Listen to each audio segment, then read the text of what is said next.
Today we've got a group from Camp Williams called the Community-Based Warrior Transition Unit. They are active duty soldiers from an 11-state area, and they're coming to the National Ability Center. They've been with us all week, and they are working on healing both their mind and their body so that they can transition back into service or back into the community. And today they are having some fun.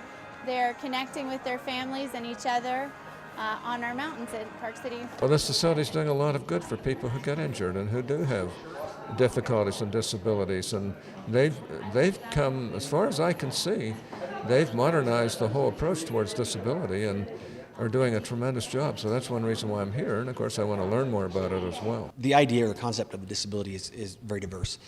You have a lot of people, specifically veterans, who come home and they've received a physical injury, and so their disability is outward. Unfortunately, not all disabilities are visible. Even a veteran will come home having suffered an amputation. He'll live with internal scars or emotional and psychological scars, and those don't always present themselves the same way that a wheelchair or a crutch or a patch over an eye present themselves.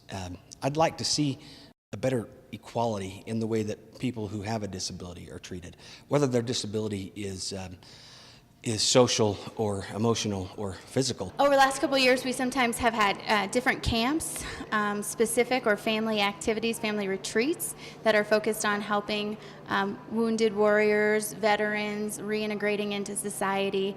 We have worked with veterans in their challenges with PTSD, helping those that may have had a physical disability reintegrate and get excited and inspired, and do that through sport and activity. 20 years in the military, I've never seen a program like this. All the way the time I got medevac out of Landstuhl, Germany, it's been great. The program here is just been fabulous, not only for me, but for all the soldiers that have come out here. So, thumbs up. I mean, it's just been an excellent program. It made an incredible impact, not only on my life, but the life of my family. I began to not be able to control my anger.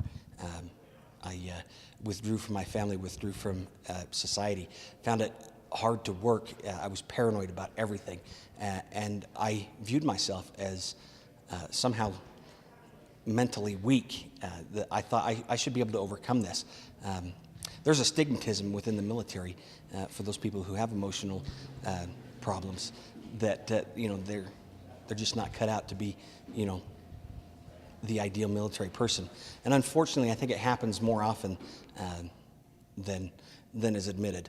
And there'll be people who want to continue to serve their country, and so they suppress some of the psychological things that they go through.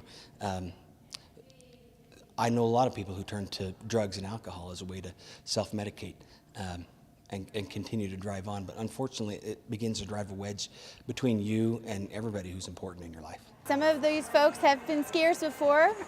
It's great for them to be able to get back to something that they love. For others, they've never ever skied before, and it's a great opportunity to challenge them and see how they can excel in a sport and how they can bring that back to their life when they go back to their home communities. The NAC brought my family and I together for a weekend with veterans like me, and the NAC allowed us to see that we're not alone, that we're not the only family in Utah who's going through major life changes as a result of military service or combat service. Here you got a lot of soldiers who are worse off than myself. And I see guys that are trying stuff and attempting stuff, and they give me the courage to actually try and attempt new stuff, and just give you the ability to go push yourself beyond the ordinary level. We can get back to a normal life, and even though we do have some disabilities, we can overcome those, and this will give us confidence to strive on to whatever. We go back to the military, we go back to the civilian world, that we can do the best that we possibly can.